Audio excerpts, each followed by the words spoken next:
मला हे समजत नाही की एनसीईआरटी मध्ये ही लाईन दिलीच काय, breathing commonly known as respiration. तुम्हाला वाटतं का खरंच की ब्रीदिंग आणि रिस्पायरेशन सेम आहेत मित्रांनो? मेडिकलला फील्डला जाणार का नाही जाणार हे डिसाईड होतं, पण फिजिक्समुळे तुमचं ड्रीम कॉलेज भेटणार का नाही भेटणार हे कोणामुळे डिसाईड होतं? फिजिक्समुळे. त्याच्यामुळे इग्नोर नका करू, घाबरत नका जाऊ फिजिक्सला. असं जे जुगाड आहे व्हॅक्यूम क्लिनरचं आपल्या बॉडीमध्ये, ते कोण करतंय? डायफ्राम करतंय. आलं लक्षात?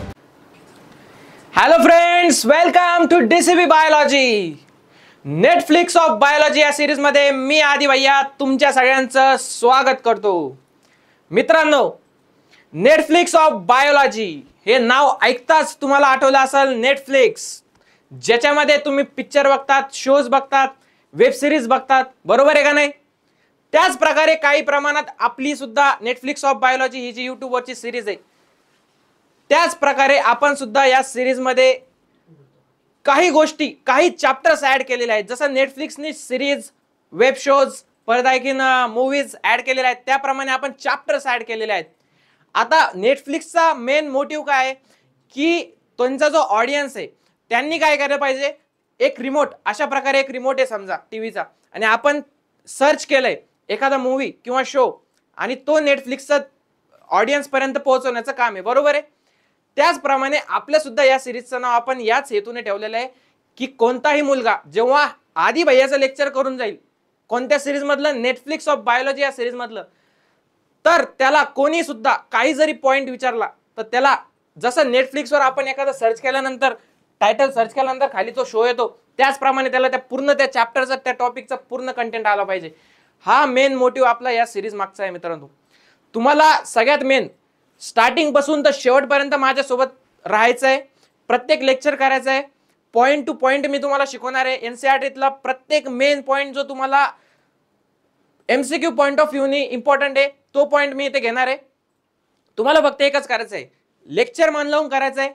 कुठेही झोपलेला बेडच्या झोपून किंवा मग असं चहा बी घेऊन असं लेक्चर नाही करायचं आहे. 1 घंटा द्यायचा आहे तुम्हाला दिवसातून, आणि ते लेक्चर झाल्यानंतर तुम्हाला काय करायचं आहे, एनसीईआरटी घेऊन बसायचं आहे. आणि आज आपण जे जे घेतले पॉइंट ते सगळे एनसीईआरटी मधून एकदा डोळ्या खालून घालायचे. सगळ्यात मेन एनसीईआरटीचे पेजेस आपल्याला पाठ करायचे नाहीये, त्यामधला कंटेंट पाठ करायचा आहे, बरोबर आहे का नाही? त्याच्यामुळं कुठलीही लाईन, कुठलाही वर्ड जो आहे कुठलीही लाईन, कुठलाही वर्ड हुकला नाही पाहिजे तुमचा, बरोबर आहे? आलं लक्षात मित्रांनो? यस. तर कुठलाही टाइमपास न करता आपण स्टार्ट करूया आपला नेटफ्लिक्स ऑफ बायोलॉजी या सिरीज मध्ये. मित्रांनो, सगळ्यात पहिला चॅप्टर मित्रांनो, मी खूप विचार केला की स्टार्टिंग कोणत्या चॅप्टर पासून करावं, पण आपण घेणार तर झुओलॉजी. आणि झुओलॉजी ह्युमन फिजिओलॉजी शिवाय होऊच शकत नाही मित्रांनो. म्हणजे ह्युमन फिजिओलॉजी स्टार्टिंगला ठेवण्याचा माझा मोटिव्हच हे होता की मुलांना इंटरेस्ट आला पाहिजे. मुलांना इंटरेस्ट केव्हा येईल? मुलं पकलेले आहेत काय ते झाडांचं बघून, फोटोसिंथेसिस काय, ते मायटोसिस काय, ते मिओसिस ऐकून मुलं अक्षरशः पकलेले आहेत. मुलांना झाडांशी काही रिलेटेड गोष्टी नाही आवडत आहे. मुलांना पाहिजे ह्युमन बॉडीशी रिलेटेड गोष्टी. मुलांना इंटरेस्ट येतो जेव्हा आपण ह्युमनशी रिलेटेड काहीतरी शिकतो, आणि ते मोटिव्ह ठेवून मी सगळ्यात पहिले स्टार्टिंग केलेलं आहे ह्युमन फिजिओलॉजीला. ह्युमन फिजिओलॉजीमध्ये सगळ्यात पहिला आपल्याला चॅप्टर बघायचा आहे तो म्हणजे breathing and exchange of gases. Breathing and exchange of gases अत्यंत महत्त्वाचा चॅप्टर मित्रांनो, एनसीईआरटीच्या पॉइंट ऑफ व्ह्यूनी सुद्धा आणि आपल्या डेली लाईफच्या पॉइंट ऑफ व्ह्यूनी सुद्धा. ब्रीदिंग अँड एक्सचेंज ऑफ गॅसेसला मी मित्रांनो एक चांगलं नाव दिलेलं आहे तुम्हाला लक्षात ठेवण्यासाठी. काय? सांस. काय? सांस. कोणती वाली सांस? ही ती मराठी आणि हिंदी सिरियल वाली सांस आहे का, की ज्याच्यामध्ये ती सुनेचा छळ करते? तुम्ही बघितला असेल ना तो ड्रामा, का तुम्ही फक्त के ड्रामा बघतात? जे आपले बॉलिवूड मराठी ड्रामा असतात ना मित्रांनो, ते पण बघत झालं, त्याच्यामध्ये पण अशी इंटरेस्टिंग गोष्टी घडत असतात. सांस का सायन्स. आता कधी पण तुम्हाला जर दिसली कोण, सासूमा, जर मम्मी बघत असेल सिरियल, तुम्हाला सासूमा दिसली तर काय आठवायचं? सांस का सायन्स. ही सांस कोणती आहे? तुम्हाला शाहरुख खानचं गाणं माहिती आहे ना, सांस में तेरी सांस मिली तो मुझे सांस आई, मुझे सांस आई, बरोबर आहे? ती वाली सांस मित्रांनो. आता हे पॉसिबल आहे का? आपण गाण्यामध्ये काय म्हणलो की सांस में तेरी सांस मिली तो मुझे सांस आई. आता हे पॉसिबल आहे का एखाद्याची सांस दुसऱ्याला सांस देणं? म्हणजे आपण इन्स्पिरेशन करतो O2 आतमध्ये घेतो, एक्सपिरेशन करतो CO2, मग आपण दुसऱ्याला CO2 देणार आहे का? म्हणजे हे गाणं एकदम फालतू आहे मित्रांनो, पॉसिबलच नाही. सांस का सायन्स आज आपण बघणार आहे डिटेलमध्ये. सांस का सायन्स म्हणजे breathing and exchange of gases मित्रांनो. यामध्ये कोणते कोणते टॉपिक आपण कव्हर करणार आहे? Respiratory organs, mechanism of breathing. Respiratory organs मध्ये आपण बघणार आहे की कोणत्या कोणत्या ऑर्गन्सची इन्व्हॉल्वमेंट आहे आपल्या बॉडीमध्ये हे प्रोसेस होण्यासाठी. त्याच्यानंतर exchange of gases. Exchange of gases माहिती आहे मित्रांनो, एक्सचेंज ऑफ गॅसेस म्हणजे काय? एक्सचेंज ऑफ गॅसेस म्हणजे CO2 O2 कशा प्रकारे एक्सचेंज होतात आपल्या बॉडीमध्ये, डिफ्युजन प्रकारे. Transport of gases, transport of gases म्हणजे पूर्ण बॉडीमध्ये त्याचं जे आपण जे म्हणतो की ऑक्सिजन घेतोय आपण, CO2 बाहेर सोडतोय, मग त्याचं सर्क्युलेशन पूर्ण बॉडीमध्ये होतं ना, मग ते कशा कशा प्रकारे ट्रान्सपोर्ट होणार आहे ते आपण बघणार आहे. त्याच्यानंतर रेग्युलेशन ऑफ रिस्पिरेशन म्हणजे रिमोट कंट्रोल कोण आहे आपल्या बॉडीचा, ही प्रोसेस घडवण्यासाठी ते आपण बघणार आहे. त्याच्यानंतर डिसऑर्डर्स. शेवटी आपण काय बघतो ह्यूमन फिजिओलॉजी चॅप्टर मध्ये? डिसऑर्डर्स. कोणतीही सिस्टीम आपण बघितल्यानंतर आपण शेवटी त्याचे मेन डिसऑर्डर्स बघतो, बरोबर की नाही? म्हणजे तुम्हाला फील आलं पाहिजे की आपण डॉक्टर बनणार आहे, बरोबर की नाही? Respiratory organs, mechanism of breathing, exchange of gases, transport of gases, regulation of respiration, disorders of respiratory system. अशा प्रकारे मित्रांनो ह्यूमन फिजिओलॉजी मधला पहिला चॅप्टर आपण चालू करतोय. सगळ्यांनी देवाचं दर्शन घ्यायचं आहे, आपली सीट जी आहे त्या सीटवर बसून राहायचंय आणि लगेच कॉन्सन्ट्रेशन 100% कॉन्सन्ट्रेशनने आपण चॅप्टर चालू करणार आहे आता. सांस का सायन्स मित्रांनो, तुम्ही कधी विचार केला का मित्रांनो, आपण सकाळी सकाळी एकदम म्हणजे असं सकाळी तर उठत नाही शक्यतो आता कोणी, पण जर आपण समजा की तुम्ही त्या मुलांमधले की तुम्ही सकाळी 4, 5, 5:30 वाजता उठताय आणि तुम्ही काय केलं, 5, 5:30 वाजता उठल्यानंतर आहे ना तुम्ही एक रनिंगचा राऊंड मारून आला. जे फिटनेस कॉन्शियस लोक आहे मित्रांनो त्यांना माहिती आहे असं ही गोष्ट, तुम्ही एक रनिंगचा राऊंड मारून आले तुम्ही, बरोबर की नाही? रनिंग करून आले. त्यावेळेस मित्रांनो तुम्ही म्हणजे ते हे केलंय का, काय म्हणते त्याला, की आपण जेव्हा रनिंग करतो ना सकाळी सकाळी इतकं फ्रेश वाटतं आपल्याला. बाहेर जेव्हा जातो आपण तेव्हा दरवाजाच्या एकदम असं फ्रेश वातावरण वाटतं एकदम, म्हणजे असे सूर्याची किरण एक एक गोष्टी अशा त्या वेब सिरीज सारख्या वाटायला लागतात आपल्याला, बरोबर आहे का नाही? तेच काय करा तुम्ही, दुपारी निघा. कधी? दुपारी 2-3च्या नंतर. दिवसभरात एवढं पोल्युशन झालेलं असतं मित्रांनो रस्त्यावरती, एवढं की आपल्याला तो डिफरन्स कळतो की आपण सकाळी जी एअर घेत होतो आपल्या बॉडीमध्ये आणि आता जी एअर घेतोय, म्हणजे आतमध्ये किती पॉवरचं आपल्याला फिल्टर बसवावं लागणार आहे ही एअर प्युरिफाय करण्यासाठी, हे तुम्हाला कळेल मित्रांनो. तर असा इम्पॉर्टन्स आहे मित्रांनो याच्यामुळे आपल्याला जे आज जे आपण बघतोय की खूप लंग्सचे आजार वाढतायत मित्रांनो. न्यूमोनिया झाला किंवा मग इम्फायसेमा झाला, अस्थमा झाला, भरपूर आजार लोकांना कमी वयातच होत आहेत ह्याच गोष्टीमुळे मित्रांनो, कारण की पोल्युशन बाहेर वाढलेलं आहे. आणि सगळ्यात मेन काय आहे, आपल्याला ऑक्सिजनची डिमांड आपल्या बॉडीला खूप इम्पॉर्टंट आहे मित्रांनो, ब्रेनसाठी पण आणि दुसऱ्या टिश्यूजसाठी पण, बरोबर आहे का नाही? तर आपण आता ते बघणार आहे की त्या ऑक्सिजनचा यूज आपली बॉडी कशी करते आणि आपण ब्रीदिंग करतोय म्हणजे काय करतोय. तर नीट लक्षात घ्या मित्रांनो, ह्यूमन फिजिओलॉजी एकदम इम्पॉर्टंट आहे आपल्यासाठी, कारण आपल्याला डॉक्टरचा फील येणार आहे मित्रांनो ह्यूमन फिजिओलॉजी शिकल्यानंतर. सगळ्यात पहिले मित्रांनो इंट्रोडक्शन मध्ये काय बघणार आपण? इंट्रोडक्शन मध्ये बघणार आपण की oxygen is utilized by the organism to indirectly break down simple molecules like glucose, amino acids, fatty acids etcetera to derive energy to perform various activities. आपण जे म्हणलो मित्रांनो की आपल्याला गरज काय, का म्हणून आपल्याला आतमध्ये एअर घ्यायचे, का म्हणून आपल्याला बाहेर एअर सोडायचे, याच्याशिवाय पण तर आपण जगू शकलो असतो ना. नाही मित्रांनो, काय इथं दिलंय एनसीईआरटीने दिलंय की oxygen is utilized by the, जे आपण ऑक्सिजन घेतोय ते काय करतंय, बॉडी युटिलाइज करतंय to indirectly break down simple molecules like glucose, amino acids आणि fatty acids etcetera to derive. कशासाठी मित्रांनो, कशासाठी चालू आहे हा सगळा खेळ? Derive energy to perform various activities. आपण ज्या डेली ऍक्टिव्हिटीज करतो मित्रांनो, कोणती पण ऍक्टिव्हिटी असू दे तुमची, तुम्ही दिवसभरात जी पण ऍक्टिव्हिटी करताय, आता मी लेक्चर घेतोय, तुम्ही लेक्चर ऐकताय, याच्यासाठी सुद्धा काहीतरी एनर्जी लागते आपल्याला, आणि ती एनर्जी कोणामुळे भेटते? ऑक्सिजनमुळे. आणि तो ऑक्सिजन आपण कशामुळे घेतोय? इन्स्पिरेशन मधून, बरोबर का? आलं लक्षात मित्रांनो किती इंपॉर्टन्स आहे आपल्या इन्स्पिरेशनचा. आता कार्बन डायऑक्साईडचं काय सर, काय रोल आहे कार्बन डायऑक्साईडचा ब्रीदिंग मध्ये? कार्बन डायऑक्साइड आहे ना मित्रांनो, carbon dioxide which is harmful is also release during the above catabolic reaction. Sir मला एक सांगा तुम्ही, आपल्या घराचा दरवाजा आहे, त्या दरवाजातून कोणतरी आतमध्ये येतंय, बरोबर आहे की नाही? मग घरामधून बाहेर पण कोण जाईल? जो आतमधून येणार आहे तोच बाहेर जाईल ना, बरोबर आहे का नाही सर? कारण ज्यानं एंट्री घेतली घरामधून तोच बाहेर जाऊ शकतो. CO2 न तर एंट्रीच नाही घेतली. एंट्री तर आपण ऑक्सिजनला दिली घरामध्ये, मग CO2 कुठून आला सर घरामध्ये? आहे का नाही लफडा? बरोबर आहे का नाही मित्रांनो? CO2 इथं सांगितलंय कॅटाबॉलिक रिएक्शन्स. मित्रांनो ऑक्सिजनचं काय म्हणलं आपण? युटिलायझेशन. कशासाठी? एनर्जी घेण्यासाठी. आणि त्या ज्या रिएक्शन्स होतात मित्रांनो एनर्जीसाठी, त्या म्हणजे काय? कॅटाबॉलिक रिएक्शन. म्हणजे काय? Indirectly breakdown simple molecules like glucose. आपण जी डेफिनेशन बघितली ती इथं यूज आहे मित्रांनो. कॅटाबॉलिक रिएक्शन म्हणजे सिंपल जे मॉलिक्युल्स आहे मोठे आपले, त्यांना छोट्या छोट्या मॉलिक्युल्स मध्ये कन्वर्ट करायचं. बरोबर आहे? कॅटाबॉलिक तोडणे. आलं लक्षात? कॅटाबॉलिक रिएक्शन्स. मग त्या कॅटाबॉलिक रिएक्शन्स मधून बाय प्रोडक्ट काय बाहेर निघणार आहे? CO2. आलं लक्षात मित्रांनो? म्हणजे CO2 आपण आतमध्ये नाही घेते, तो आपल्या बॉडीमध्ये तयार होतोय. आणि CO2 चं ट्रान्सपोर्टेशन, त्याचा बॉडीमध्ये काय रोल आहे, का हार्मफुल आहे, सगळं आपण पुढे आज बघणार आहे मित्रांनो. O2 has to be continuously provided to the cells and CO2 produced by the cells have to be released out. म्हणजेच काय मित्रांनो की ऑक्सिजन हा कंटिन्युअसली बॉडीला पाहिजे, कारण की एनर्जी ही आपल्याला पाहिजे. आणि CO2 हे बाहेर फेकलं गेलं पाहिजे, कारण की CO2 हे हार्मफुल आहे. आलं लक्षात मित्रांनो? म्हणजे आलेला जो पाहुणा आहे घरामध्ये तो गेलाच पाहिजे, तो कायमचा थांबला नाही पाहिजे. अशा प्रकारचा रोल आपली बॉडी करते. The process of exchange of O2 from the atmosphere with CO2 produce by the cells is called breathing, commonly known as respiration. मला एक डाऊट आहे मित्रांनो, मला हे समजत नाही की NCERT मध्ये ही लाईन दिलीच काय? Breathing commonly known as respiration. तुम्हाला वाटतं का खरंच की ब्रीदिंग आणि रिस्पायरेशन सेम आहेत मित्रांनो? म्हणजे काहीतरी डिफरन्स वाटत असेल ना तुम्हाला की ब्रीदिंग आणि रिस्पायरेशन? अरे स्पेलिंग मध्ये फरक आहे सर. अरे स्पेलिंग मध्ये नाही बाबा, स्पेलिंगच्या व्यतिरिक्त सुद्धा त्याच्या मिनिंग मध्ये काहीतरी फरक वाटत असेल ना.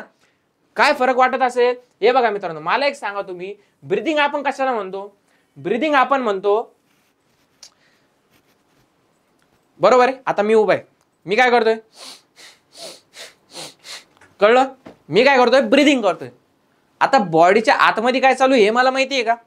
म्हणजे ब्रीदिंग म्हणजे काय झालं की जस्ट तुमची एअर बॉडीच्या मध्ये घेणं आणि एअर बॉडीच्या बाहेर सोडणं, ही प्रोसेस म्हणजे झाली ब्रीदिंग. आता रेस्पायरेशन खूप मोठी टर्म आहे मित्रांनो, याला आपण ब्रीदिंग सोबत कम्पेअर नाही करू शकत. ब्रीदिंग फक्त एक जस्ट जरिया आहे. जे रेस्पायरेशन आहे तो पूर्ण पिक्चर आहे मित्रांनो. काय की ती जी ब्रीदिंग घेतली आपण त्याचं युटिलायझेशन कशा प्रकारे करायचं हे म्हणजे रेस्पायरेशन आहे. आता तुम्हाला एक सिंपल सांगतो, तुम्ही काय करा, या गोष्टींना कशाशी रिलेट करा? एक फूड डिलिव्हरी ऍप सोबत रिलेट करा. बरोबर आहे? कशा प्रकारे मित्रांनो मी सांगतो तुम्हाला. फूड डिलिव्हरी ऍप माहिती आहे सगळ्यांना? फूड डिलिव्हरी ऍपचं काम काय? सगळ्यांना आता माहिती आहे ऑर्डर कशी प्लेस करायची, ते ऍप कोणते, सगळे मी नाव घेत बसत नाही कोणते ऍप आहे काय, सगळ्यांना माहिती त्या ऍप बद्दल. बरोबर आहे की नाही मित्रांनो? आपण काय करतो, सगळ्यात पहिले डाउनलोड करतो. बरोबर नाही? काय डाउनलोड करतो? Food delivery app. बरोबर आहे? सगळ्यात पहिली स्टेप असती ऑर्डर प्लेस करणं. काय स्टेप असती? ऑर्डर प्लेस करणं. आणि इथं तुमच्या बॉडीची सगळ्यात पहिली स्टेप काय? ऑक्सिजन आतमध्ये घेणं, म्हणजेच काय? ऑर्डर प्लेस करणं. बरोबर नाही? दुसरी प्रोसेस काय मित्रांनो? दुसरी प्रोसेस आहे की तो जो डिलिव्हरी बॉय आहे, तो डिलिव्हरी बॉय जिथून तुम्ही ऑर्डर प्लेस केली तिथून तर तुमच्या घरापर्यंत ती जी डिलिव्हरी ती घरापर्यंत करेल. बरोबर आहे की नाही? तुमच्या बॉडीमध्ये काय की तुम्ही जो ऑक्सिजन घेतलाय तो तर लंग्स मध्ये गेलाय, आता तुमच्या बॉडीला कसा भेटल ते बघायचं काम कोणाचं? बरोबर आहे की नाही? ट्रान्सपोर्टचं काम ऑक्सिजनचं, ते म्हणजे डिलिव्हरी बॉय सोबत कम्पेअर केलं आपण. बरोबर आहे की नाही? आता तिसरी गोष्ट काय? जेव्हा तुम्ही काय, नीट लक्षात आहे मित्रांनो, जेव्हा ते तुमच्या घरापर्यंत येतं फूड, म्हणजे जी तुम्ही ऑर्डर प्लेस केली घरापर्यंत आल्यानंतर काय तुम्ही त्याला किचन मध्ये जाऊन असे उघडता, असा स्मेल घेता एकदम, हा हा हा हा, आज तो मजे भाई. काय बिर्याणी ऑर्डर केली तुम्ही, काय बिर्याणी, आणि जेव्हा तुम्ही ती बिर्याणी बघता एक असा लेग पीस उघडता आणि हे सर्रकंदेशी खाऊन घेता. बरोबर नाही? कोणी यायच्या आधीच संपून टाकता. ते म्हणजे काय? ते म्हणजे सेल्युलर रिस्पायरेशन मित्रांनो. म्हणजे जो तुमचा ऑक्सिजन डिलिव्हरी बॉयने जो तुमच्या टिश्यूज पर्यंत आणून दिलाय, त्या टिश्यूज मध्ये त्या ऑक्सिजनचं युटिलायझेशन होऊन लगेच एनर्जी डेव्हलप करणं म्हणजे काय? सेल्युलर रिस्पायरेशन मित्रांनो. आणि ते म्हणजे काय? ते कशी कम्पेअर केलं आपण की तुम्ही जे फूड मागवलंय ते खाताय. बरोबर नाही? आता तुम्ही सगळी बिर्याणी खाल्ले. बरोबर नाही? त्याचे काही पीसेस राहतील. बरोबर नाही? हाडकं बिडकं असतात. बरोबर आहे? त्याच्यानंतर ते पन्नी बिन्नी असती, सगळ्या गोष्टी असतात, वेस्ट प्रोडक्ट असतात. बरोबर आहे की नाही? ते वेस्ट प्रोडक्ट कशापासून तयार झाले? तुम्ही खाल्लं त्याच्यामधूनच तयार झाले ना त्या बिर्याणीमधून. आता ते तुम्हाला फेकून द्यावं लागतील. तसंच आपल्या बॉडीमध्ये ऑक्सिजनचं युटिलायझेशन होऊन वेस्ट प्रोडक्ट तयार झालं. काय? CO2. ते पण फेकावं लागेल ना, बरोबर नाही? मग तुम्ही काय करता, ती पन्नी घेता, एका पन्नीमध्ये सगळं टाकता आणि ती पन्नी बाहेर नेऊन शेजारच्या घराच्या समोर टाकता, बरोबर नाही? आपल्या घरासमोर टाकायचं का, आपल्या घरासमोर कचरा करायचा का, नाही, शेजारच्या घरासमोर, तिकडे काही होऊ द्या. मग आपण काय करतो, जातो गुपचूप रात्रीचा असं असं बघतो, इकडे तिकडे तिकडे देतो पन्नी फेकून लगेच वापस. आणि हे काम घरातल्या लहान भावालाच करावं लागतं मित्रांनो, बरोबर आहे की नाही? म्हणजे लई शर्मिंदा काम असते. आलं लक्षात मित्रांनो? फूड डिलिव्हरी ऍप सोबत कसं, म्हणजे अशा प्रकारे आपल्या बॉडीमध्ये ब्रिदिंग आणि एक्सचेंज ऑफ गॅसेस हे जे आपण म्हणतोय ते कशा प्रकारे होतं आपल्या बॉडीमध्ये, ते तर या फूड डिलिव्हरी ऍप प्रमाणे होतं मित्रांनो. आलं लक्षात? एकदम सोपं, अवघड काहीच नाही मित्रांनो, एकदम सगळं सोपं आहे. आता पुढचं बघू आपण, काय, रेस्पिरेटरी ऑर्गन्स मित्रांनो. सगळ्यात मेन, जर मला एक सांगा, जर तुम्हाला कुठेतरी जाना है, मतलब आपको किधर तो भी जाना है, किधर तो भी पहुंचना है, उसके लिए क्या चाहिए आपको, उसके लिए चाहिए ऐसी चीज चाहिए कि आपको जो वहां तक पहुंचा सके, बरोबर नाही मित्रांनो? ती चीज म्हणजे काय, ती गोष्ट म्हणजे काय, ती म्हणजे गाडी. काय, गाडी. तुम्हाला तिथं जायचं तर गाडी पाहिजे ना, बरोबर आहे की नाही? तशाच प्रकारे जर तुम्हाला काय करायचंय, जर तुम्हाला ब्रीदिंग करायची आहे किंवा इन्स्पिरेशन करायचंय, एक्सपिरेशन करायचंय, तर असं काहीतरी गोष्ट पाहिजे की जी तुम्हाला हेल्प करेल त्यासाठी. ते म्हणजे काय, रेस्पिरेटरी ऑर्गन्स. आलं लक्षात मित्रांनो? रेस्पिरेटरी ऑर्गन्सचं काम काय? आता सगळ्यांमध्ये सेम आहे का रेस्पिरेटरी ऑर्गन्स? म्हणजे आपल्यामध्ये नाक आहे तर सगळ्यांमध्ये नाक आहे का? आपल्यामध्ये लंग्स आहे म्हणजे सगळ्यांमध्ये लंग्स आहे का? नाही मित्रांनो, हे म्हणजे एकदम देवाचा चमत्कार आहे की प्रत्येकाची साईज पाहून देवानं त्याला ऑर्गन्स दिलेले आहे मित्रांनो. आता मला एक सांगा तुम्ही, lower invertebrates like sponges, coelenterates, sponges आहे आपल्या साबणीचं स्पंज, हे बघा आपली साबण असते त्या आकारात स्पंज नसतं, ते बाथ स्पंज म्हणतो आपण, त्या आकाराचं प्राणी आहे, बरोबर नाही? आता मला सांगा, तशा प्रकारचा प्राणी आहे समजा स्पंजेस, बरोबर नाही? आता मला सांगा, त्याला लंग्स देऊन फायदा आहे का? त्याला एका लंग्स मध्येच त्याचं पूर्ण बॉडी कव्हर होऊन जाईल, बरोबर आहे की नाही? सिंपल ऑर्गॅनिझम येतो. मग त्यासाठी काय दिलंय देवानी, एंटायर बॉडी सरफेस दिलाय त्याला डायरेक्ट. भाई तुला करायचं आहे ना, काय करायचं, तुला एक्सचेंज ऑफ गॅसेस करायचं आहे ना, तुम्हाला ब्रिदिंग करायचं आहे, तुला लय हाऊस आहे तुला, डायरेक्ट बॉडी न कर. तुला काय ऑर्गन बिर्गन नाही, डायरेक्ट बॉडी न कर. नादच खोळा, डायरेक्ट देवाचं डोकं सटकलं होतं, देवाने डायरेक्ट बॉडी सरफेस देऊन टाकली. ऑर्गन नाही, काही नाही, डायरेक्ट बॉडी सरफेस. आता ह्या टाइप ऑफ रेस्पिरेशनला काय म्हणतो आपण, सिंपल डिफ्युजन. सिंपल डिफ्युजन प्रकारे होतंय ना, ठीक आहे. आपल्या याच्यात पण बॉडीमध्ये डिफ्युजन प्रकारे, फक्त डिफ्युजन आपल्या एक्सचेंज ऑफ गॅसेस मध्ये होतंय. यांच्यामध्ये जे इन्स्पिरेशन एक्सपिरेशन तेच डिफ्युजन प्रकारे होतंय. म्हणजे एअर आतमध्ये डिफ्युजन येते, बाहेर पण डिफ्युजन येते. ऑर्गनचा रोल आहे का काही, काहीच नाही. आता मला सांगा, अर्थवम, थोडस आपण वर आलो. देव म्हणला यार तू अर्थवम येऊ शके, तू बोटा एवढं, तुला पण ऑर्गन पाहिजे का? देव म्हणला याला एंटायर बॉडी सरफेस दिलं, तुला मॉइस्ट क्युटिकल देतो. मॉइस्ट क्युटिकल म्हणजे काय? मॉइस्ट क्युटिकल म्हणजे त्वचा. ही जी त्वचा आहे ना आपली, तशी आर्थवमला पण त्वचा असते ना वरून, बरोबर नाही? फक्त ती कशी असते मॉइस्ट, तुम्ही हात लावून बघा वाटलं असतं, आर्थवमला अशी थोडीशी अशी पाणी पाणी सारखं लागतं बघा मित्रांनो, ते म्हणजे काय, मॉइस्ट क्युटिकल, बरोबर आहे की नाही? आता इन्सेक्ट्स घ्या, थोडंसं आता ऐकून डेव्हलप झालो आपण, इन्सेक्ट्स मध्ये गेलो. इन्सेक्ट्स मध्ये काय, नेटवर्क ऑफ ट्यूब्स काय दिले यांना. मात्र देवानं नाराज नाही केलं यांना, ठीक आहे म्हणे तुमचं थोडासा सरफेस जास्त आहे, तुम्हाला आम्ही देतो थोडीशी एक गोष्ट. काय दिले, ट्यूब्स दिले. काय दिले, ट्यूब्स दिले, म्हणजे अँटी नाही. आता त्या ट्यूब्स थ्रू काय, ट्रॅकियल ट्यूब्स. या टाइप ऑफ रेस्पिरेशनला काय म्हणतो आपण, ट्रॅकियल ट्यूब, म्हणजे ट्यूब थ्रू होत आहे ना ते, बरोबर नाही? आता ॲक्वेटिक आर्थ्रोपोड्स आणि मोल्युस्क. आता मला सांगा मित्रांनो, हे जे ॲक्वेटिक आर्थ्रोपोड्स आणि मोल्युस्क आहे, बरोबर नाही? ॲक्वेटिक आर्थ्रोपोड्स आणि मोल्युस्क काय आहे, पाण्यामध्ये राहणार आहे, बरोबर आहे? नावातच ॲक्वेटिक आहे, ॲक्वेटिक आर्थ्रोपोड्स अँड मोल्युस्क, बरोबर नाही? पाण्यामध्ये राहणार आहे. आता यांच्यासाठी पण काहीतरी करावं लागेल ना देवाला. आता यांना ट्यूब देऊन चालणार आहे का? नाही. यांना मॉइस्ट क्युटिकल देऊन चालणार आहे का? यांना एंटायर बॉडी सरफेस देऊन चालणार आहे का? देवाने काय केलं, special vascularize structure called gills. Oh my god, देवांचे लाडके होते वाटते. यांना देवाने डायरेक्ट गिल्स दिले, गिल्स नावाचा ऑर्गन दिला, स्पेशल व्हॅस्क्युलराइज स्ट्रक्चर मित्रांनो, गिल्स. बघा किती म्हणजे किती देवाचे लाडके होते.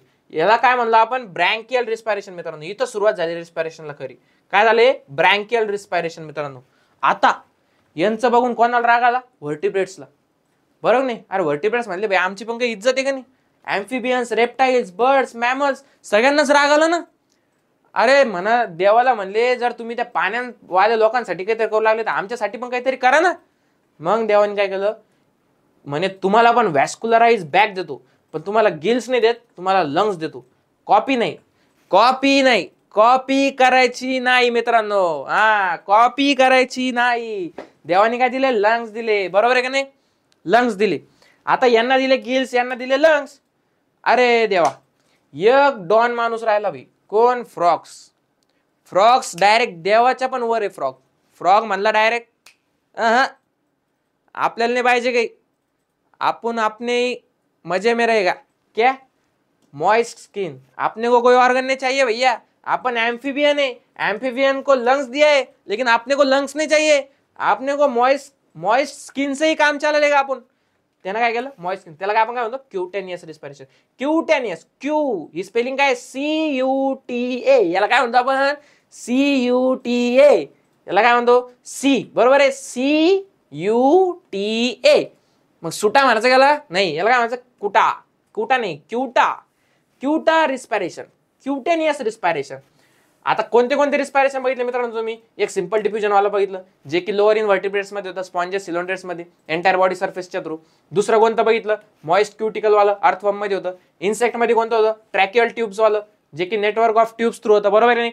तिसरं कोणतं बघितलं? ब्रँकियल रिस्पिरेशन. कोणतं? ब्रँकियल. ॲक्वाटिक आर्थ्रोपोड्स आणि मोल्युस्क मध्ये गिल्स थ्रू होतं. बरोबर आहे.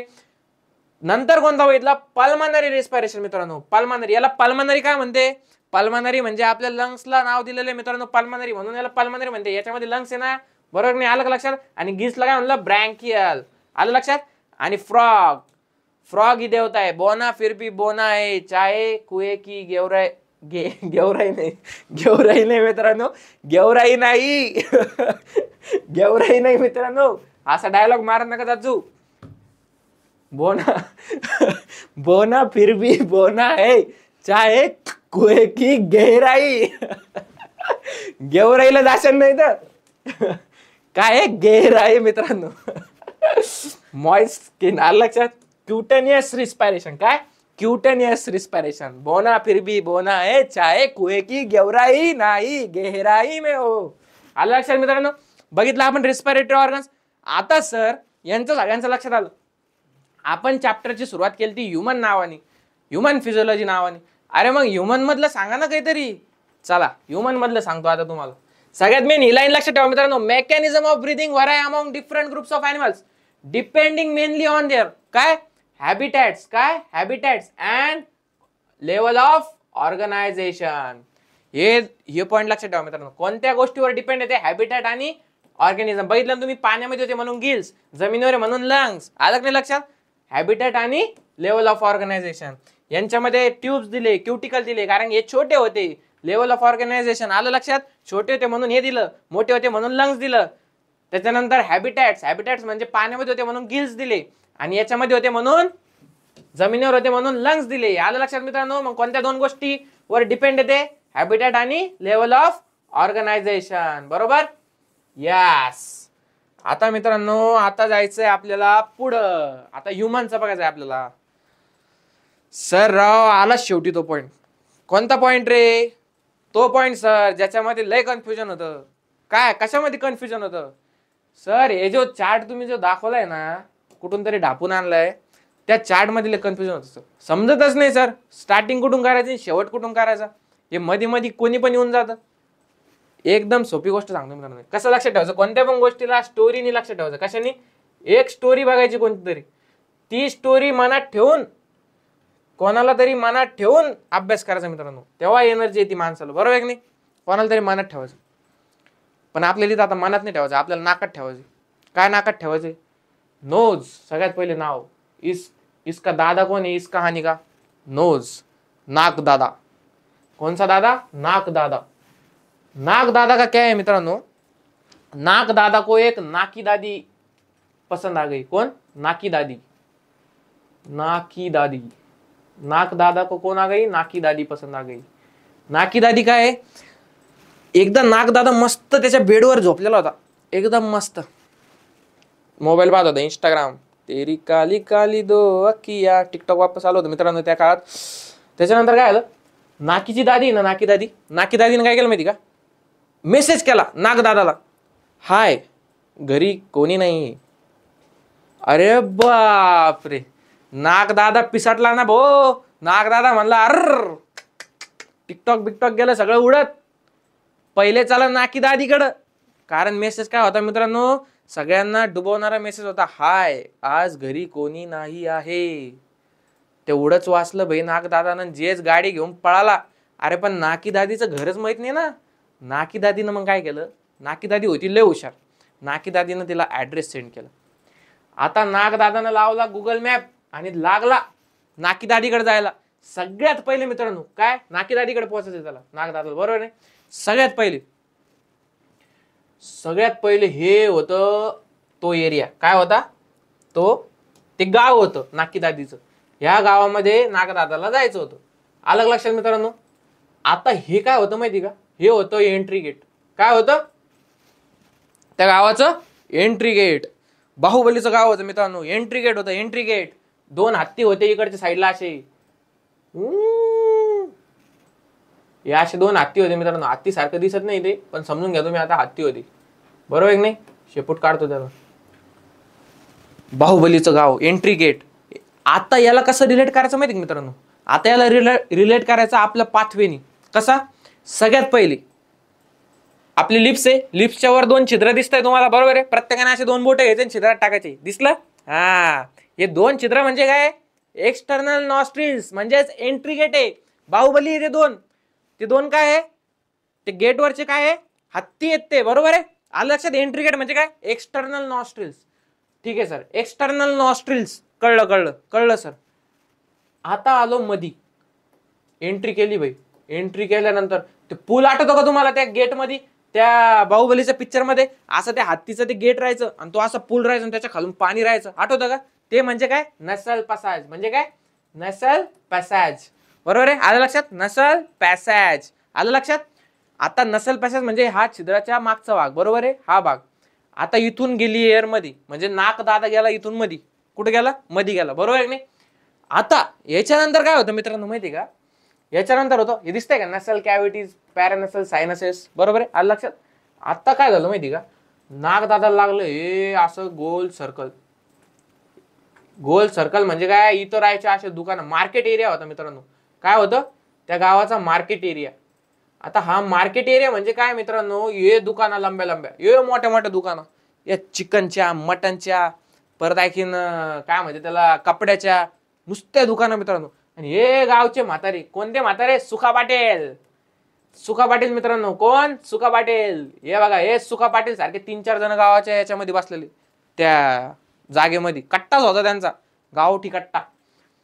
ते म्हणजे काय मित्रांनो, फॅरिंग्स. कळलं का तुम्हाला, ते म्हणजे काय, फॅरिंग्स. फॅरिंग्स अशी गोष्ट आहे मित्रांनो की जिथून जे खातो का आपण, म्हणजे कुठून येऊ द्या, या एंट्री गेट मधून येऊ द्या, इकडून येऊ द्या, सगळे येऊन त्या शेवटी फॅरिंग्स मधूनच जावं लागणार सगळ्यांना. अशी गोष्ट म्हणजे फॅरिंग्स, म्हणजे कॉमन पॅसेज मित्रांनो. कशासाठी, फूड साठी आणि एअर साठी. म्हणजे जे आपण नाकातून आतमध्ये एअर घेणार आहे आणि जे स्वॅलो करणारे फूड तोंडामधून, त्या दोघांना कुठून जायचंय, फॅरिंग्स मधून मित्रांनो. म्हणजे तुम्ही एक्सटर्नल नॉस्ट्रिल्स मधून आले, एक्सटर्नल नॉस्ट्रिल्स मधून त्या नेसल पॅसेज मधून कुठे एंट्री घेतली तुम्ही, फॅरिंग्स मध्ये.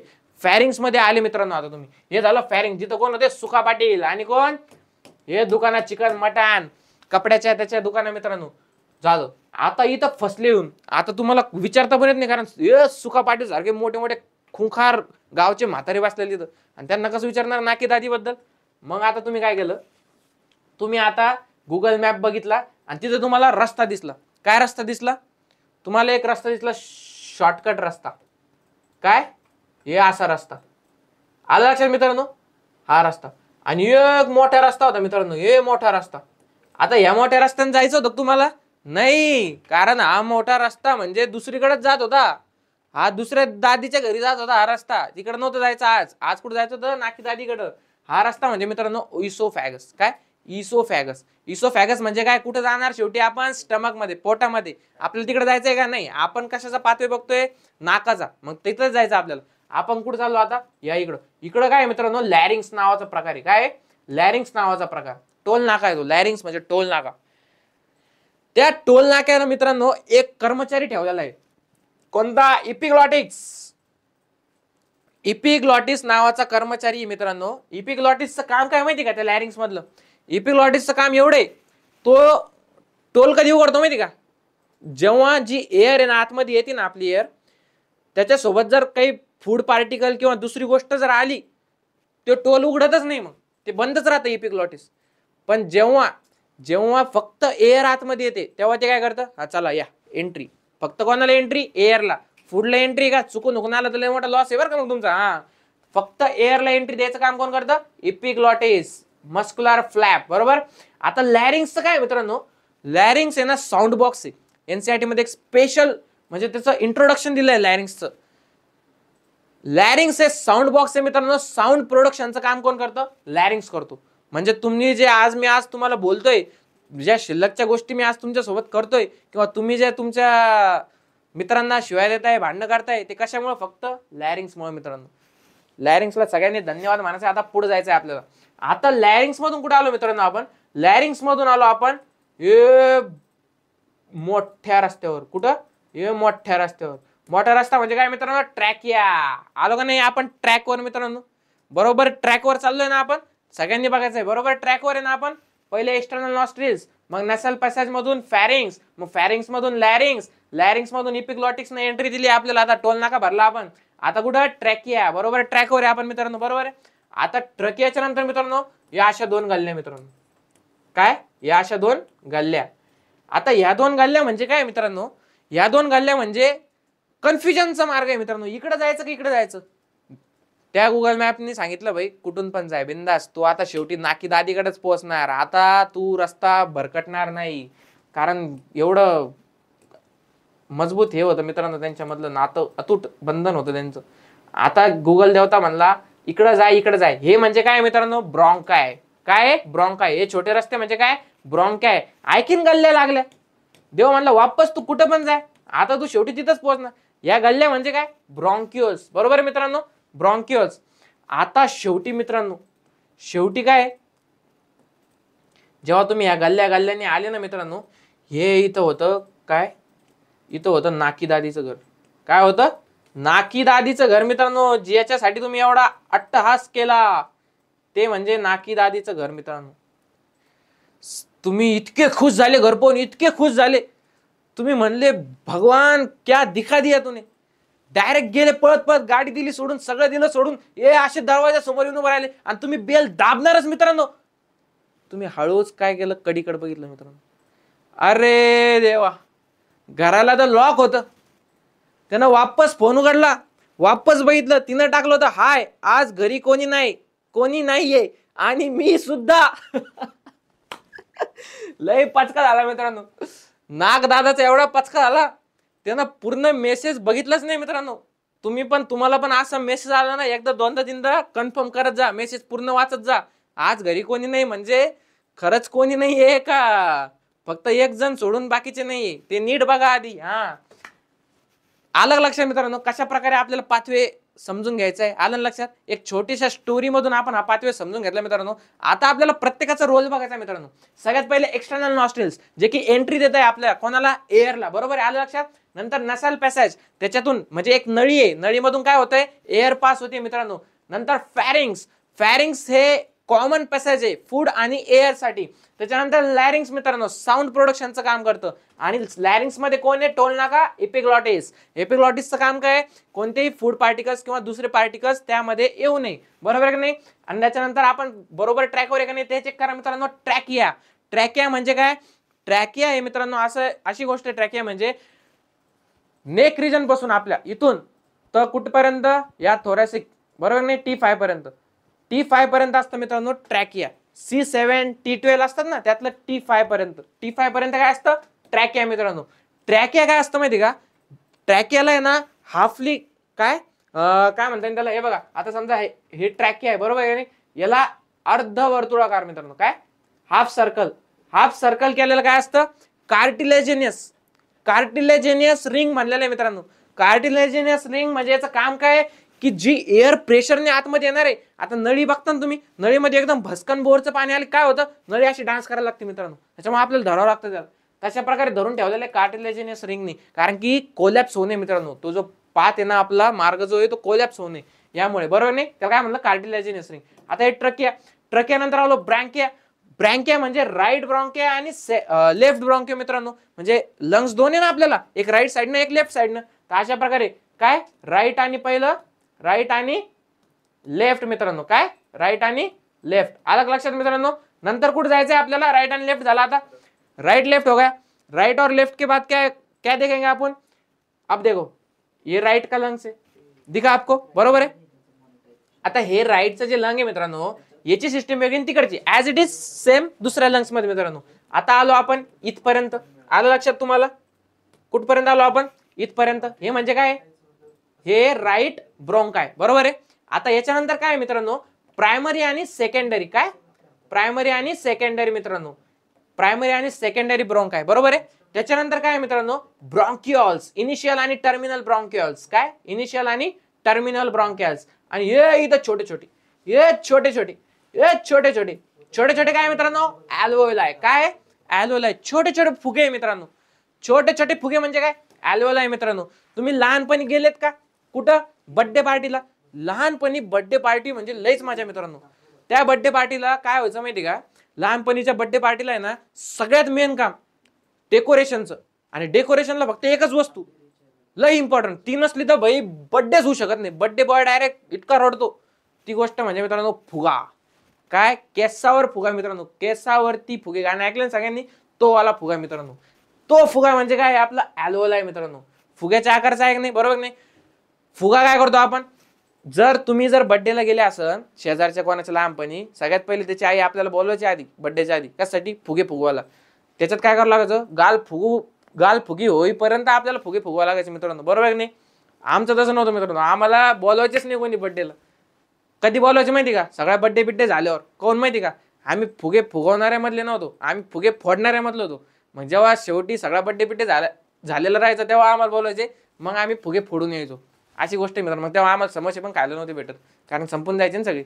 मग असं मित्रांनो, हे अल्व्होलाई फुग्यासारखं वॅस्क्युलराइज बॅग स्ट्रक्चर आहे मित्रांनो. का, कारण की जेव्हा आपण बघा फुगा कसा फुगवतो हळूहळू, त्याची लेअर कशी थिन होत चालती, त्याच प्रकारे अल्व्होलाई मित्रांनो, जशी एअर येत जाते ना, तिची सुद्धा थिन लेअर होत जाते, आहे का नाही अल्व्होलाई. आता जर मी तुम्हाला असं म्हणलं मित्रांनो की हे जे अल्व्होलाई, मला सगळ्यांनी कमेंट मध्ये सांगायचं येस ऑर नो, म्हणजे बरोबर आहे का नाहीये, कुठून तरी सर्च करा, काहीतरी करा. हे तुम्हाला मी टास्क देतो आजचा, की अल्व्होलाई जर आहे, माझ्या असं ऐकण्यात आलंय की अल्व्होलाई हा एक आहे ना, याचा जो सरफेस एरिया आहे आपल्या बॉडीचे जेवढे अल्व्होलाई मिळून, त्यांचा सरफेस एरिया हा एका टेनिस कोर्ट माहिती मित्रांनो, जिथं टेनिस खेळला जातं, हा टेनिस कोर्ट इतका सरफेस एरिया आहे मित्रांनो अल्व्होलायचा आपल्या बॉडीचा. म्हणजे विचार करा तुम्ही, असं माझ्या ऐकण्यात आलं. तुम्ही मला कमेंट मध्ये सांगायचं आहे की हे बरोबर आहे का चुकीचं आहे मित्रांनो, बरोबर नाही अल्व्होलाई.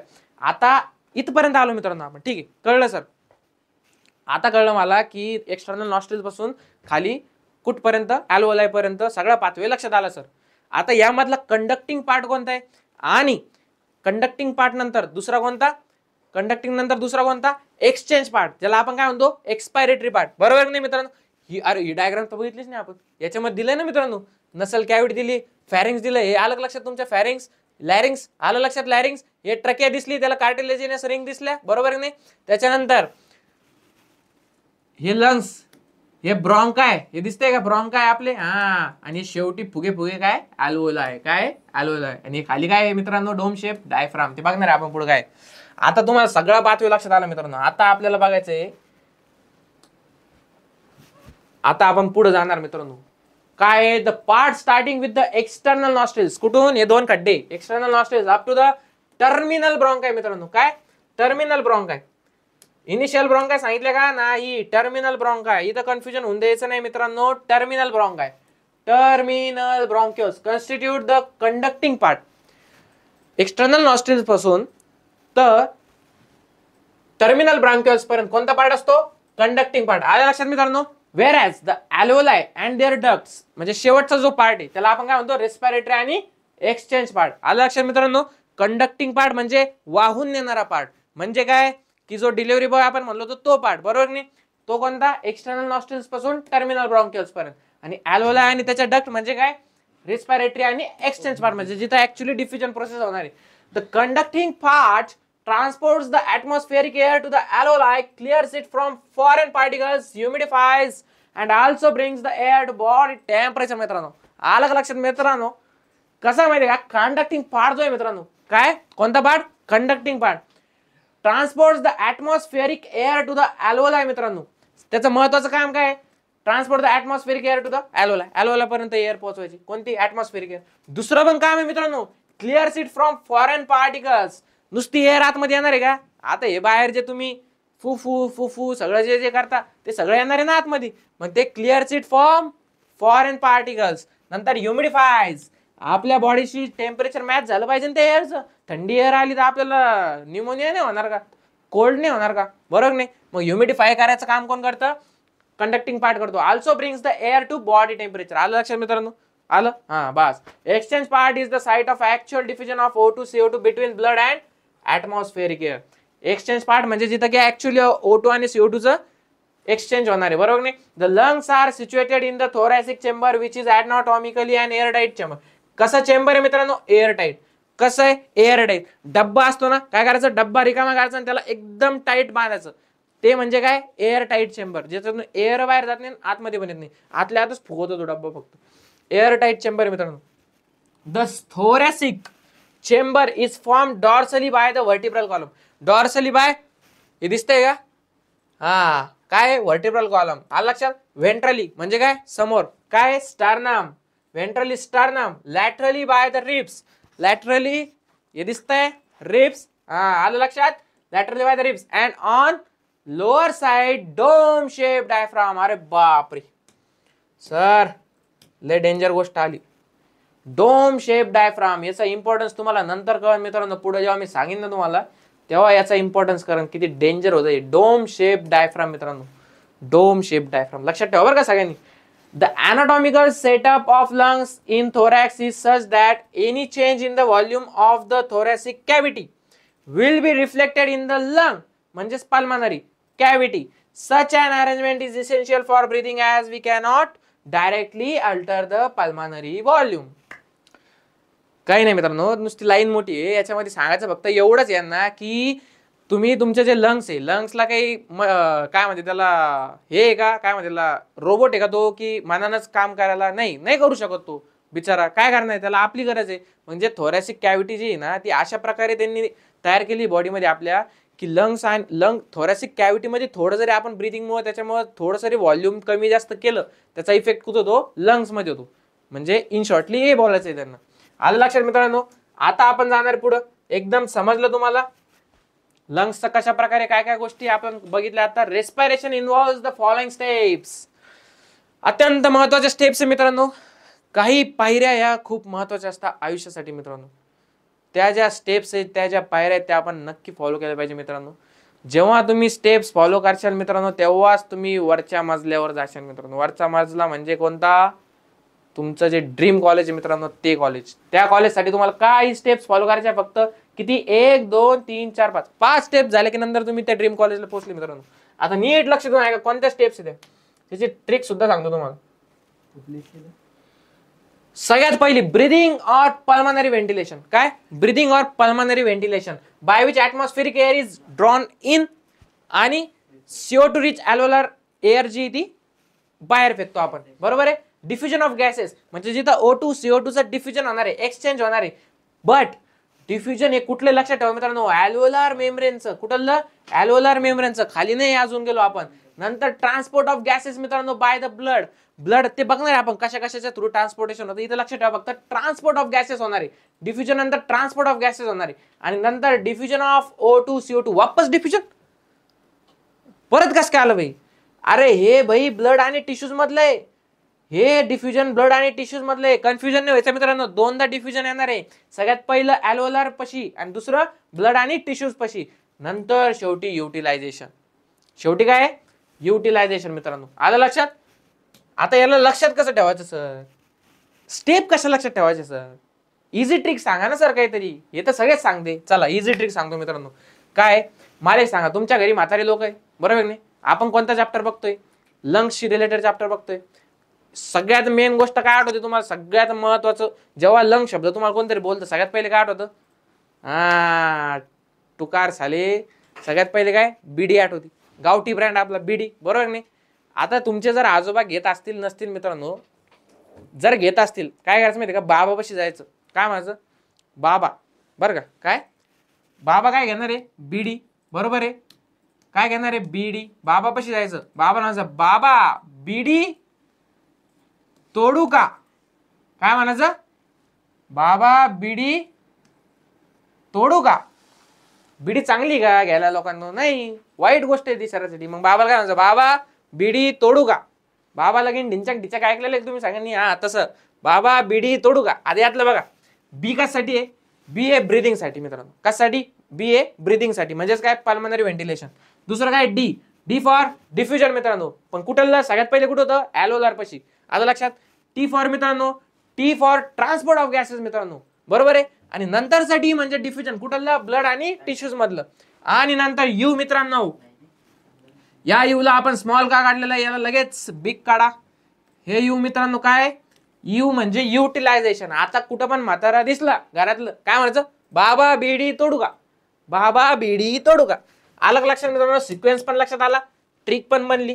चला आता पुढे जाऊया, स्टेप्स लक्षात आल्या. आता आपल्याला एक महत्वाची गोष्ट बघायची मित्रांनो. काय महत्वाची गोष्ट आहे, मेकॅनिझम ऑफ ब्रीदिंग.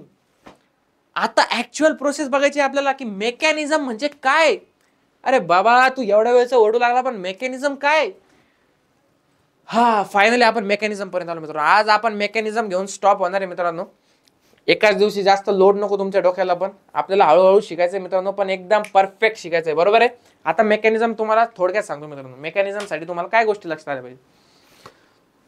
सगळ्यात पहिले एकदा रीड करून घेऊ आपण मेकॅनिझम मध्ये काय काय दिले तुम्हाला. सगळ्यात पहिले ब्रीदिंग इन्व्हॉल्व्स 2 स्टेजेस. कोणत्या, इन्स्पिरेशन आणि एक्सपिरेशन. आलं लक्षात मित्रांनो, कोणत्या स्टेप्स आहे, इन्स्पिरेशन आणि एक्सपिरेशन. बरोबर आहे.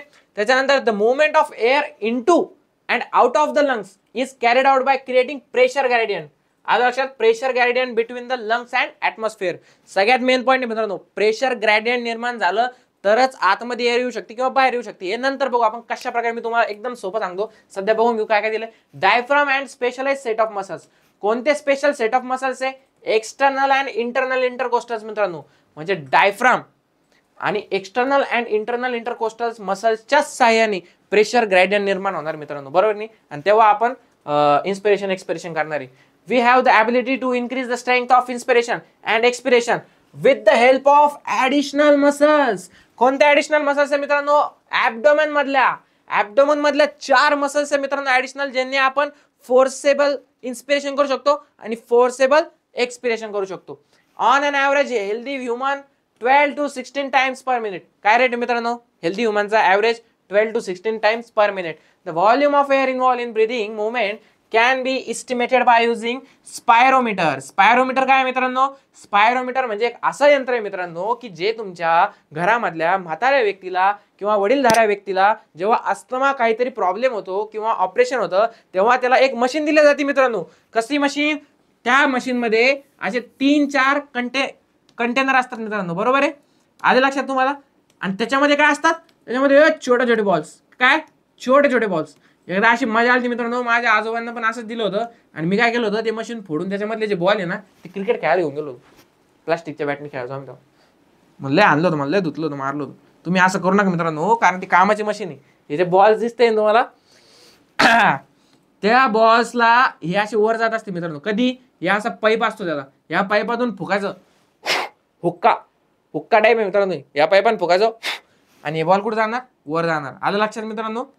हा अशा प्रकारचं मशीन असतं. याला काय, स्पायरोमीटर म्हणतो. क्लिनिकल असेसमेंटसाठी यूज होतं मित्रांनो. हे चेक करायला तुमचं ब्रीदिंग प्रॉपरली आहे का नाही. Clinical assessment of pulmonary functions. आलं लक्षात मित्रांनो. मेकॅनिझम मध्ये काय काय दिलं, बरोबर आहे. आता बघू आपण ऍक्च्युअल मेकॅनिझम काय असतं. आता मजा येणार आहे मित्रांनो. हे तर बघितलं आपण एनसाठी मध्ये काय दिलं. आता तुम्हाला मी सांगणार आहे की मेकॅनिझम म्हणजे सोप्या पद्धतीने कसं लक्षात ठेवायचं. लय कन्फ्युजन होतं. आता मी तुम्हाला सांगतो मेकॅनिझम म्हणजे होतं काय. त्यासाठी मित्रांनो सगळ्यात पहिले बेसिक मध्ये जाऊ आपण. बेसिक मध्ये काय जाऊ, थोडासा फिजिक्सचा यूज करतो मित्रांनो मी इथं. अरे जाऊ नका, थांबा. फिजिक्स म्हणजे काय पूर्ण फिजिक्स नाही वापरते मी, बायोलॉजी शिकवतोय आपण. थोडं तर तुमच्या बेसिक लेवलचं तर फिजिक्स यूज करू द्या मला. त्याशिवाय थोडी नीट क्लिअर करणार तुम्ही. काय फिजिक्सला इम्पॉर्टंट आहे बरं का मित्रांनो. फिजिक्समुळं कॉलेज डिसाईड होतं तुमचं. हा हे बायो केमिस्ट्रीमुळे तुमचं मेडिकलला फील्डला जाणार का नाही जाणार हे डिसाईड होतं. पण फिजिक्समुळे तुमचं ड्रीम कॉलेज भेटणार का नाही भेटणार हे कोणामुळे डिसाईड होतं? फिजिक्समुळे. त्याच्यामुळे इग्नोर नका करू, घाबरत नका जायचो फिजिक्सला. हे झालं P 1/V. Sir P V काय? P V काय sir? P for pressure, V for volume. आलं लक्षात? Simple. P for pressure, V for volume. आणि 1/V म्हणजे काय? सगळ्याला लक्षात आलं का? P इज, हे सिम्बॉल काय? प्रोपोर्शनॅलिटीचा सिम्बॉल आहे. P इज, आता 1/V म्हणून काय? Inversely proportional to V. याचा अर्थ काय होतो? जर P वाढला तर V काय होईल? कमी होईल मित्रांनो. आलं लक्षात? जर P वाढला तर V काय होईल? V होईल कमी. आलं लक्षात? P वाढला तर V कमी होईल. आता हे P म्हणजे प्रेशर, V म्हणजे व्हॉल्यूम. म्हणजे सर जर व्हॉल्यूम वाढलं तर प्रेशर कमी होईल आणि जर प्रेशर वाढलं तर व्हॉल्यूम कमी होईल. म्हणजे इनव्हर्सली प्रोपोर्शनल. म्हणजे जर मी जर आलो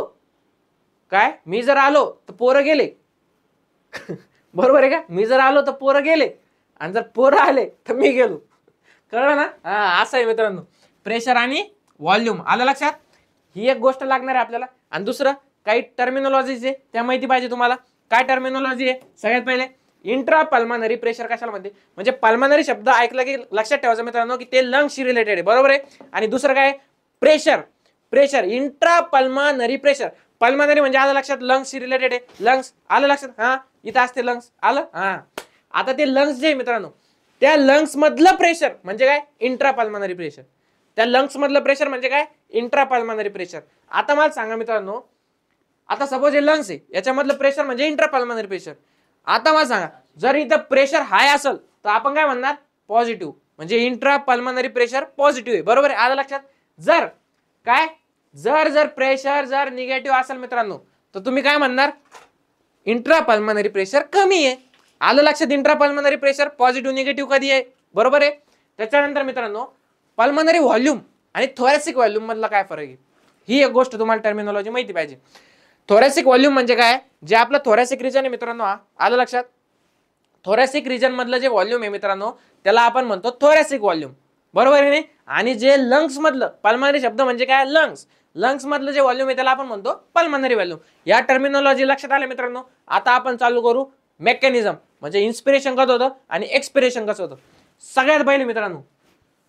सगळ्यात पहिले सपोज करा मित्रांनो, काय हा काय? हा आहे बॉक्स. काय मित्रांनो? बॉक्स. अरे भैया बॉक्स तो दिखाई दे रहा हमको. ये बॉक्स काय को निकाला तुमने? रुको जरा सबर करो. अरे रुको जरा सबर करो. ये देखो, ये बॉक्स जो आहे याची साईज सगळ्यांनी ध्यानात ठेवा. एवढी साईज याची, एवढं याच्यामधलं व्हॉल्यूम आहे. म्हणजे जेवढा एरिया कव्हर केलं त्याच्यामध्ये जे स्पेस असतो त्याला आपण काय म्हणतो? व्हॉल्यूम. हा झालं त्याचं व्हॉल्यूम. इंट्रा बॉक्स याला आपण काय म्हणणार? आता बॉक्स इंट्रा बॉक्स व्हॉल्यूम. काय? Intra box volume. आता व्हॉल्यूम आहे काहीतरी म्हणजे प्रेशर पण आहे त्याच्यामध्ये. बरोबर आहे? या वॉल्सला, या बॉक्स मधल्या वॉल्सला काहीतरी प्रेशर जनरेट होते. बरोबर आहे? आलं लक्षात तुमच्या? हा. आता मला एक सांगा, जर मी याची साईज इन्क्रीज केली, जर मी या बॉक्सची साईज इन्क्रीज केली मित्रांनो, आलं लक्षात? आता काय झालं सर? आता इंट्रा बॉक्स व्हॉल्यूम म्हणजे याचं व्हॉल्यूम इन्क्रीज झालं. कारण एरियाने जेवढा स्पेस कव्हर केला त्याला आपण व्हॉल्यूम म्हणतो ना. आता सर की या बॉक्सचं व्हॉल्यूम इन्क्रीज झालं. अरे सर पण प्रेशर तर तेवढंच आहे ना यार. आतमध्ये बॉक्सला या वॉल जेवढं होता त्या वॉलला जेवढं प्रेशर देत होतं तेवढंच प्रेशर आहे ना अजून पण. आता हे प्रेशर काय झालं? कमी झालं. का? व्हॉल्यूम वाढलं तर प्रेशर काय झालं? कमी पडायला लागलं. बरोबर नाही? तेच मी वापस हा बॉक्स इतका केला तर म्हणजे आता प्रेशर पण तेवढं, व्हॉल्यूम पण तेवढं. आणि तेच जर व्हॉल्यूम वाढवलं तर प्रेशर काय पडायला लागलं? कमी पडायला लागलं. आलं लक्षात मित्रांनो? प्रेशर ग्रेडियंट कसं निर्माण होतं, कसं काय होतं? म्हणजे व्हॉल्यूमवर खेळ डिपेंड आहे सगळा. तुम्ही व्हॉल्यूम वाढवशाल तर आपोआप प्रेशर ग्रेडियंट तयार होतं, आपोआप प्रेशर कमी होतं. आणि जर व्हॉल्यूम वापस जागेवर करशाल तर प्रेशर वापस नॉर्मल होतं. आणि जर प्रेशर वाढवायचं असेल तर हे व्हॉल्यूम वापस कमी करशाल तेव्हा आणखीन जोरात प्रेशर लागत. आलं लक्षात मित्रांनो? आता लंग्स मध्ये कसं यूज होतं? सगळ्यात पहिले काय आपण कोणत्या दोन गोष्टी बघितल्या? एक इंट्रा पल्मनरी प्रेशर बघितलं आणि व्हॉल्यूम बघितलं. आलं लक्षात? आता कसं की जर हे डायफ्राम जे दिलेलं आहे आपल्या लंग्सच्या खाली, जे डायफ्राम दिलेलं आहे त्याचं काम काय आहे? दोन मसल्स, डायफ्राम आणि एक्स्ट्रिन्सिक इंटरकोस्टल मसल्स. काय लक्षात ठेवायचं? डायफ्राम आणि एक्स्ट्रिन्सिक इंटरकोस्टल मसल्स. डायफ्राम काय होणार आहे? जे की असं डायफ्राम आहे आपलं डोम शेप, ते काय होणार आहे? कॉन्ट्रॅक्ट होणार आहे, बरोबर आहे, कॉन्ट्रॅक्ट होणार आहे. कॉन्ट्रॅक्ट झाल्यामुळे काय झालं, हा जो स्पेस होता लंग्सचा, हा स्पेस काय झाला, इन्क्रीज झाला, म्हणजेच व्हॉल्यूम इन्क्रीज झालं अँटेरो पोस्टेरियर ऍक्सिस मध्ये. त्याच्याच बरोबर रिप्स मध्ये ज्या आपल्या ह्या ज्या येलो येलो दिसतंय तुम्हाला रिप्स मधल्या, त्या कोणत्या मसल आहे, एक्सट्रेन्सिक आणि इंटरनल इंटरकोस्टल मसल्स, त्या सुद्धा डायफ्राम सोबत कॉन्टॅक्ट होतील. म्हणजे काय होईल, ओव्हरऑल जे लंग्सचं व्हॉल्यूम आहे, आपलं जे समोरचं स्टर्नम आहे ते सुद्धा अप्पर साईडला जाईल, म्हणजे ओव्हरऑल लंग्सचं व्हॉल्यूम इन्क्रीज होईल. आणि आपण काय बघितलं होतं की जर जो बॉक्स आहे आपला, कोणता जो बॉक्स आहे त्याचं जर व्हॉल्यूम इन्क्रीज झालं, एवढा मोठा जर बॉक्स केला आपण, त्याचं व्हॉल्यूम इन्क्रीज केलं, तर काय होईल, जे प्रेशर आहे ते प्रेशर कमी पडेल ना. पहिल्या साईज नुसार बॉक्सचं जेवढं प्रेशर होतं आताच्या साईज नुसार आहे का, नाही, कमी आहे. म्हणजे ऑटोमॅटिकली प्रेशर कमी झालं, म्हणजे काय झालं, निगेटिव्ह इंट्रापाल्मोनरी प्रेशर काय झालं, निगेटिव्ह झालं. कशामुळं, या डायफ्राम आणि एक्सटर्नल इंटरकोस्टल मसल्समुळे काय झालं, जे आपलं इंट्रापाल्मोनरी प्रेशर होतं ते कमी झालं, व्हॉल्यूम इन्क्रीज झालं. आता एअर जी बाहेर जे प्रेशर ग्रेडियंट निर्माण झालं, ते बाहेरची एअर ऑटोमॅटिकली आतमध्ये येणार लंग्समध्ये, त्या प्रोसेसला आपण काय म्हणणार, इन्स्पिरेशन. मग आता मला सांगा, जे आपण लहानपणी म्हणत होतो की लहानपणी आपल्याला काय वाटायचं की बाबा आपल्या बॉडीच्या मध्ये काही व्हॅक्यूम क्लीनर मशीन बसवलेली का, व्हॅक्यूम क्लीनर मशीनचं काम काय असतं, आपण कचरा बिचरा आतमध्ये ओढतो ते, बरोबर आहे. तशा प्रकारे आपल्या बॉडीमध्ये एअर आतमध्ये ओढतोय आपण. मग असं जे जुगाड आहे व्हॅक्यूम क्लीनरचं आपल्या बॉडीमध्ये, ते कोण करतंय, डायफ्राम करतंय. आलं लक्षात, म्हणजे हा जुगाड कोणाचा आहे, हा जुगाड आहे आपल्या डायफ्रामचा. म्हणजेच डायफ्राम आणि एक्सटर्नल इंटरकोस्टल दोघं मसल्स मिळून काय करतायत, आपल्या बॉडीमध्ये प्रेशर ग्रेडियंट निर्माण करतायत. व्हॉल्यूम इन्क्रीज करून, इंट्रापल्मोनरी प्रेशर डिक्रीज करून, प्रेशर ग्रेडियंट निर्माण करून काय होणार आहे, एअर आतमध्ये येणार आहे, म्हणजेच काय, इन्स्पिरेशन होणार आहे. आता याच्या एक्झॅक्ट अपोजिट काय होणार आहे मित्रांनो, याच्या एक्झॅक्ट अपोजिट होणार आहे एक्सपायरेशन. काय होणार आहे, एक्सपायरेशन. म्हणजे जे आपलं डायफ्राम किंवा जे एक्सटर्नल इंटरकोस्टल मसल्स होते किंवा जे रिप्स आपले स्टर्नम होतं, ते काय झालं होतं, ते एक्सपांड करण्यासाठी, लंग्स एक्सपांड करण्यासाठी कॉन्ट्रॅक्ट झाले होते. आता हे रिलॅक्स स्टेट मध्ये जाणार. डायफ्राम जो असा स्ट्रेट हॉरिझॉन्टल झाला होता, तो आता वापस त्याच्या शेपमध्ये म्हणजे डोम शेपमध्ये जाणार. दिसतोय तुम्हाला, डोम शेपमध्ये गेला. याच्यामुळे झालं काय, आता हे बाकीचे सगळे मसल रिलॅक्स झाल्यामुळे जे पहिलं जे लंग्सचं व्हॉल्यूम होतं ते ॲज इट इज जसंच्या तसं झालं, जे की कॉन्ट्रॅक्ट झाल्यामुळे वाढलं होतं. आता जर मला एक सांगा, आता पहिले कॉन्ट्रॅक्ट झालं, व्हॉल्यूम वाढलं, इंट्रापल्मोनरी प्रेशर कमी झालं, मग आपल्या लंग्सनी काय केलं, जेवढी पण एअर होती बाहेरची सगळी आतमध्ये घेतली, कारण ते प्रेशर मॅच करायचं होतं, बरोबर आहे. आता झालं काय, हे मसलने धोका दिला, रिलॅक्स झाले वापस. आता रिलॅक्स झाले वापस तर काय झालं, व्हॉल्यूम डिक्रीज झालं. आणि मला एक सांगा, जर व्हॉल्यूम डिक्रीज झालं, आता हे प्रेशर एवढ्या जागेत बसन का, नाही, ते प्रेशर जास्त झालं ना त्या जागेसाठी. आता ते प्रेशर आपली बॉडी काय करल, लंग काय करल, बाहेर फेकायला पाहिजे, बरोबर आहे. म्हणजे ते जे प्रेशर बाहेर फेकतं त्याला आपण काय म्हणतो, त्या प्रोसेसला एक्सपायरेशन. कळलं तुम्हाला मित्रांनो. म्हणजे इन्स्पायरेशन आणि एक्सपायरेशन कोणत्या दोन प्रकारे होते, जेव्हा डायफ्राम आणि एक्सटर्नल इंटरकोस्टल मसल्स कॉन्ट्रॅक्ट होऊन लंग्सचं व्हॉल्यूम वाढणार आहे, म्हणजे काय म्हणणार, पल्मोनरी व्हॉल्यूम इन्क्रीज झाल्यामुळे काय होणार, प्रेशर ग्रेडियंट निर्माण होणार, आतलं प्रेशर निगेटिव्ह राहणार, एअर बाहेरची आतमध्ये येणार ते मॅच करण्यासाठी, बरोबर आहे. आता एक्सपिरेशन मध्ये काय होणार, डायफ्राम रिलॅक्स झालं, एक्सटर्नल इंटरकोस्टल मसल्स रिलॅक्स झाले, मग काय झालं, जे व्हॉल्यूम होतं टोटल लंग्सचं ते काय झालं, कमी झालं. कमी झाल्यामुळे इंट्रापल्मोनरी प्रेशर इथं काय झालं, इथं झालं पॉझिटिव्ह. मग काय होणार, आता हे प्रेशर इथं नाही बसू शकत, मग बॉडी काय करणार, ते प्रेशर ग्रेडियंट जे निर्माण झालेलं आहे ॲटमॉस्फेरिक एअर आणि लंग्सच्या पल्मोनरी एअर मधलं, ते मिटवण्याचा प्रयत्न करणार. म्हणजे आतमधली जी एअर आहे ती काय करणार, बाहेर फेकणार. आलं लक्षात. अशा प्रकारे एक्सपायरेशन होणार. म्हणजे या दोन गोष्टीमुळे मित्रांनो, इन्स्पिरेशन आणि एक्सपायरेशनचं मेकॅनिझम जे या दोन मसलवर डिपेंड आहे, कोणत्या, डायफ्राम आणि एक्सटर्नल इंटरकोस्टल मसल्स. याच्यानंतर काय असतं मित्रांनो, याच्यानंतर आपण बघितलं की आता हे तर कळलं सर की मेकॅनिझम कशा प्रकारे होतंय, किंवा म्हणजे इन्स्पिरेशन कशा प्रकारे होतं, एक्सपायरेशन कशा प्रकारे होतं. आता त्याचा जो रेट आहे, रेट ऑफ इन्स्पिरेशन आणि एक्सपिरेशन, जो ब्रीदिंग रेट आहे तो किती आहे आपल्या बॉडीचा, 12 to 16 टाइम्स पर मिनिट. म्हणजे एका मिनिटाला आपली बॉडी किती वेळेस ब्रीदिंग करते, 12 to 16 टाइम्स. म्हणजे आपण जी प्रोसेस बघतो ना, अनुलोम विलोम हवा सोडणं, बरोबर आहे, ते एका टायमाला किती, 12 ते 16 टाइम्स आपली बॉडी करते, बरोबर आहे. त्याला आपण काय म्हणतो, त्या प्रोसेसला ब्रीदिंग. आलं लक्षात.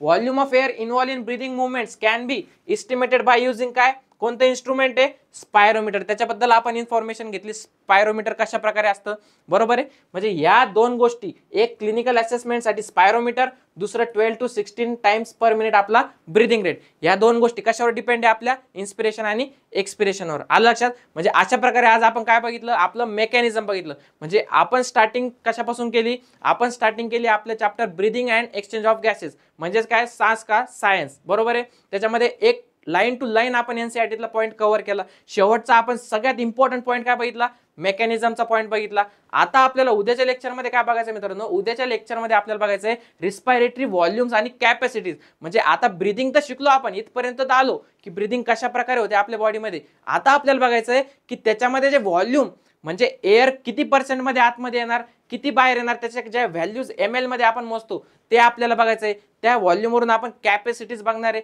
म्हणजे कोणी सुद्धा उद्याचं लेक्चर मिस करायचं नाही. जेवढ्या जणांनी आजचं लेक्चर केलंय प्रत्येकानं उद्याचं लेक्चर पूर्ण बघायचं आहे. आणि शेवटी जेव्हा जेव्हा आपलं लेक्चर होईल मित्रांनो, तुम्हाला काय करायचं? एकच काम करायचंय, एनसीईआरटी घेऊन बसायचंय, लाईन टू लाईन स्टार्टिंग पासून तर एंडिंग पर्यंत, समरी पर्यंत पूर्ण चॅप्टर रीड करायचं आहे आणि त्याच्यानंतर त्या चॅप्टरचे MCQ सॉल्व्ह करायचे. एवढं सगळं केल्यानंतर आपलं जे नेटफ्लिक्स ऑफ बायोलॉजी या सिरीजचं मोटिव्ह होतं ते एकदम कम्प्लीट होणार मित्रांनो. तुम्हाला प्रत्येक गोष्ट त्या चॅप्टरची येणार आहे. आणि तुम्हाला जे ड्रीम कॉलेज पाहिजे, तुमचे जे स्वप्न आहे मेडिकल फील्डमध्ये की या कॉलेजमध्ये मला जायचंय, त्या कॉलेजमध्ये जायचंय, त्यासाठी तुम्हाला बायोलॉजी इम्पॉर्टंट आहे, हायेस्ट मार्क बायोलॉजीला आहे.